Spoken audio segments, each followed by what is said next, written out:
আগের মতো অত্যাচারী শাসন নয়, দেশে একটি সুস্থ রাজনীতির পরিবেশ গড়তে চায় সরকার, এমনটা বলেছেন প্রধানমন্ত্রী তারেক রহমান। দুপুরে রাজধানীর খামারবাড়িতে কৃষিবিদ ইনস্টিটিউটে দলীয় অঙ্গ সংগঠনের নেতাকর্মীদের সঙ্গে মত বিনিময় সভায় বসেন তিনি। বলেন, এমন একটি পরিবেশ দরকার যেখানে আলোচনা সমালোচনা থাকবে। প্রধানমন্ত্রী বলেন, নির্বাচনী ইশতেহার বাস্তবায়নে নতুন যুদ্ধ শুরু হয়েছে। দেশের 52% মানুষ বিএনপির ইশতেহারকে সমর্থন দিয়েছে, এখন সেগুলো বাস্তবায়ন করতে হবে। এ কাজে নেতাকর্মীদের সহযোগিতা চান সরকার প্রধান। Bashundhara public school and college 2026 শিক্ষাবর্ষে ভর্তি চলছে।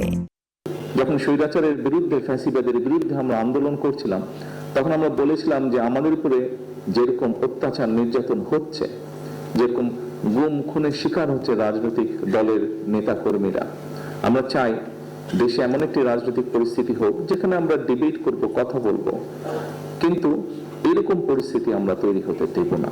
এরকম অনেকগুলো আমরা কথা বলেছিলাম।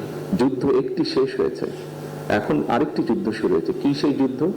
সেই যুদ্ধটি হচ্ছে আমরা মানুষকে যে কমিটমেন্ট দিয়েছিলাম সেই কমিটমেন্টগুলো বাস্তবায়ন করা।